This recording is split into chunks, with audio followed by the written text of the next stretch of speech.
Mense e banchetti nella Udine rinascimentale. Un percorso attraverso le scoperte archeologiche ed il ricco patrimonio culturale della città di Udine. Cibo, libri, suppellettili e rituali di nobili friulani tra 400 e 500.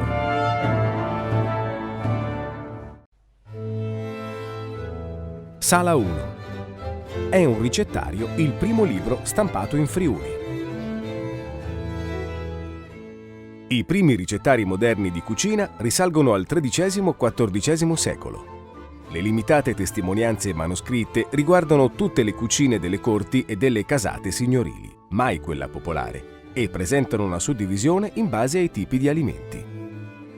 In Italia, a metà 400, si afferma il Libro de Arte Coquinaria, testo innovativo in volgare del maestro Martino da Como. L'umanista Bartolomeo Platina, che conosce il cuoco Martino, frequenta lo stesso ambiente della curia romana e ha condiviso con lui molti esperimenti in cucina. Pubblica le ricette di Martino in un testo, in latino, che tratta di culinaria, ma anche di dietetica e igiene alimentare e che diventerà un best-seller di fine 400. Questo sarà il primo libro stampato in Friuli, a Cividale, nel 1480. Il cibo è rappresentato anche nel dipinto di Niccolò Frangipane, Allegoria dell'autunno, del 1597.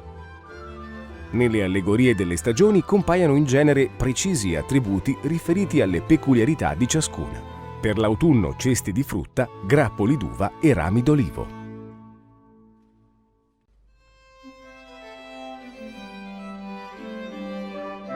Sala 2. Cucine dei poveri, cucine dei nobili. Il divario tra la gente comune e le grandi famiglie nobiliari era enorme e si rifletteva su tutti gli aspetti della vita, anche e soprattutto sull'alimentazione. Le case della gente comune erano estremamente povere e le loro cucine molto semplici. Un'unica stanza fungeva insieme da cucina e da sala da pranzo. Le case signorili erano invece dotate di ampi locali adeguatamente attrezzati per la preparazione di grandi e sontuosi banchetti, spesso affiancati da magazzini per la conservazione di cibi e materie prime.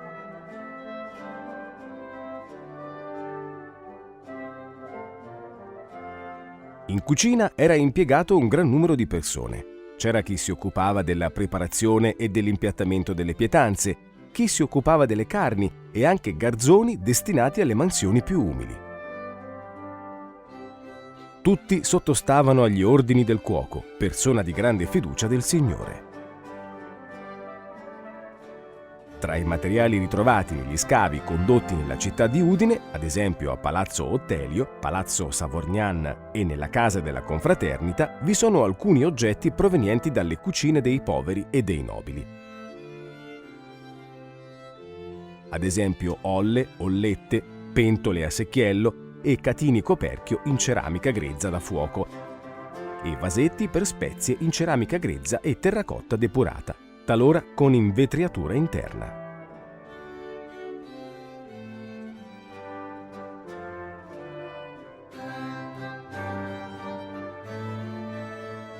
Sala 3.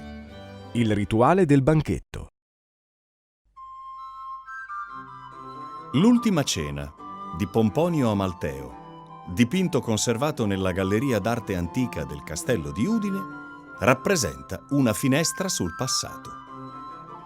I personaggi, ossia lo scalco, il credenziere, il bottigliere e i paggi, e ancora gli oggetti per l'apparecchio della tavola sono elementi secondari rispetto alla scena del sacrificio dell'Eucarestia, ma fondamentali per immaginare un banchetto rinascimentale.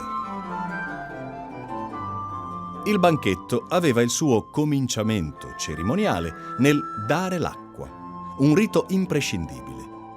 L'acqua, spesso aromatizzata con essenze di fiori, erbe, agrumi o altro, era versata sulle mani direttamente dall'acqua manile o mesciroba, venendo raccolta nel bacile. L'asciugamano, posto attorno al collo di chi versava, aveva un capo sotto il bacile per assorbire eventuali spruzzi d'acqua, l'altro libero per permettere l'asciugatura delle mani.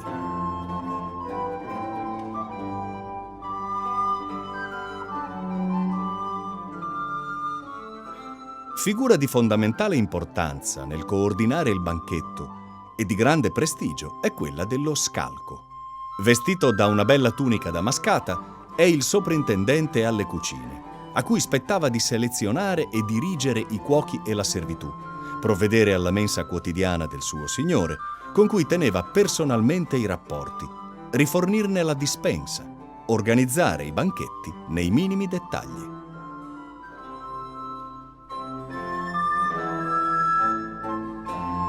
Un altro protagonista della scena è il credenziere. Provvede all'allestimento della credenza, dove vengono predisposte le stoviglie e preparati i cibi da portare in tavola. La credenza diviene spesso uno spettacolo nello spettacolo, per la ricchezza e la raffinatezza dei suoi arredi. Fin dall'ingresso nella sala, gli ospiti ne venivano abbagliati, rivestita da un drappo, sul quale venivano posti in mostra vasellame e stoviglie pregiati.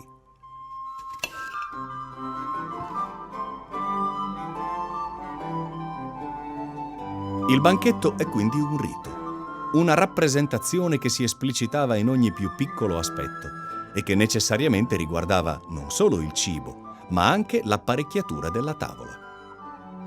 Il piano spesso veniva coperto da un drappo o da un tappeto orientale e sopra si disponeva la tovaglia, sempre bianca o al massimo con i lati corti decorati a fasce azzurre con teorie di uccelli, draghi, torri e altro ancora. Le posate erano di grande pregio. Lame ageminate e dorate, manici in pietre dure, cristallo di rocca, osso e avorio, comprese le forchette, che in età rinascimentale erano conosciute e abbastanza diffuse nei contesti sociali più agiati. I bicchieri hanno pareti bombate e bugne applicate a caldo, ma non mancano esemplari variamente decorati con filamenti e spirali di pasta vitrea. Dello stesso materiale sono anche le saliere.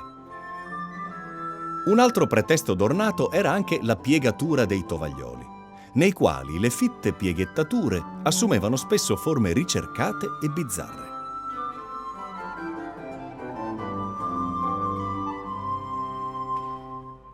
Al bottigliere, custode della cantina di cui possiede le chiavi, spetta la responsabilità del vino da servire in base ai gusti del signore.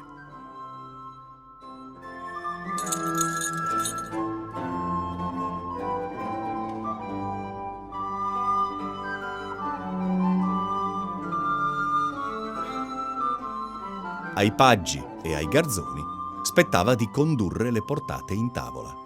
Queste si sarebbero susseguite, alternate a intermezzi musicali o recitati, giochi, balli.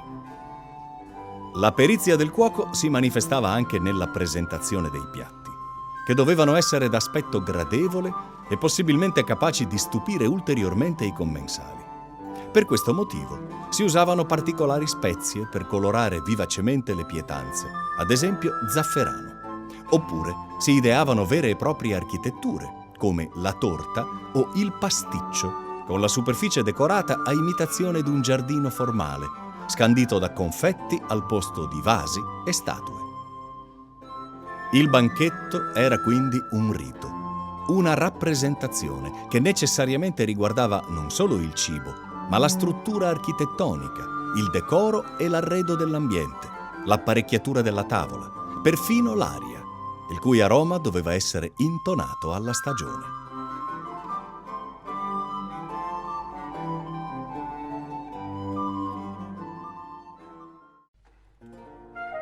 Sulle tavole ed in esposizione nelle case dei nobili friulani vi erano servizi da mensa dall'elegante fondo ribassato, servizi in maiolica decorata in bianco e blu ispirati alla porcellana orientale.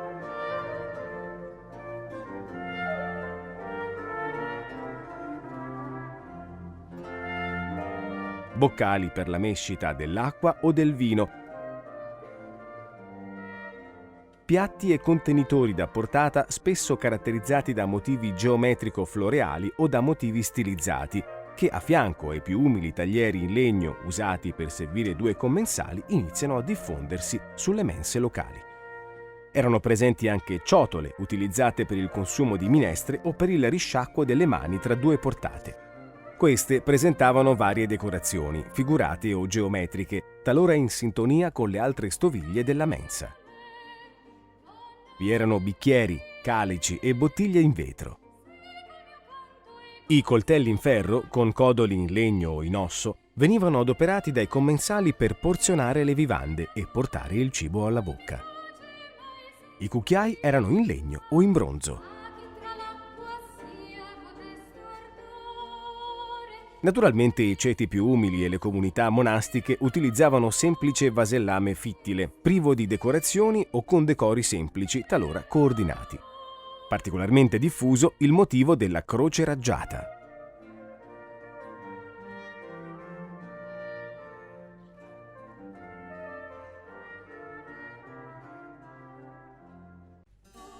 Sala 4. Una nuova città.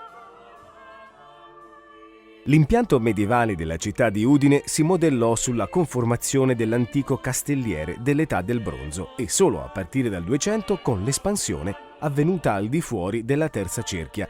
La città fu dotata di altre 2 cinte murarie a inglobare i borghi esterni. Nel corso del XVI secolo si assiste ad un progressivo accorpamento di nuclei residenziali di età medievale, destinato a cambiare radicalmente il volto della città. La progettazione di dimore nobiliari edificate in concomitanza all'ascesa economica di alcune famiglie udinesi si concretizzò nella riqualificazione di interi quartieri, prima attraverso la creazione di cortili e passaggi coperti di collegamento tra le varie unità abitative accorpate in un'unica proprietà e poi attraverso la definitiva rielaborazione di tali spazi. Il racconto di queste trasformazioni emerge dall'archeologia dei palazzi udinesi, che andarono a inglobare anche aree inedificate, zone artigianali e piccole botteghe sorte sulla riva delle rogge nella fitta maglia della città medievale.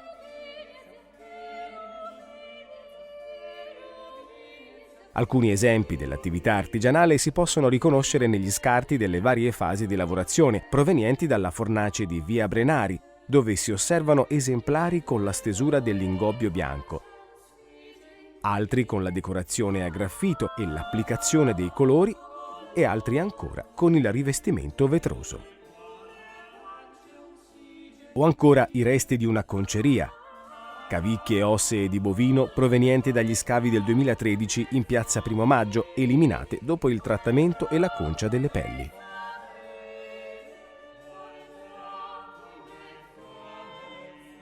Sala 5. La celebrazione delle famiglie nobiliari udinesi. Durante il Rinascimento la stoviglieria dei nobili assume spesso una funzione autocelebrativa. Si diffonde infatti l'usanza di affiggere alle pareti i cosiddetti piatti da pompa, raffinati esemplari ceramici esclusivamente destinati all'esposizione, che spesso recavano le insegne di famiglia con lo scopo di ostentare la ricchezza e il prestigio della casata. Nei palazzi udinesi, in particolare da Palazzo Savorgnan, giungono numerosi esemplari di ceramica estremamente raffinata e in alcuni casi importata. Dapprima, a soddisfare il gusto della committenza più esigente, sono i pregevoli lustri della produzione ispano-moresca, la cui importazione è documentata anche in Friuli. Col declino della produzione spagnola, l'interesse dei mercati si sposta in direzione degli opifici italiani di maiolica, specie Venezia e Faenza. Oppure l'intento celebrativo trova sfogo nelle stesse produzioni locali che spesso rappresentano emblemi araldici o tematiche amatorie legate all'apparentamento di 2 famiglie.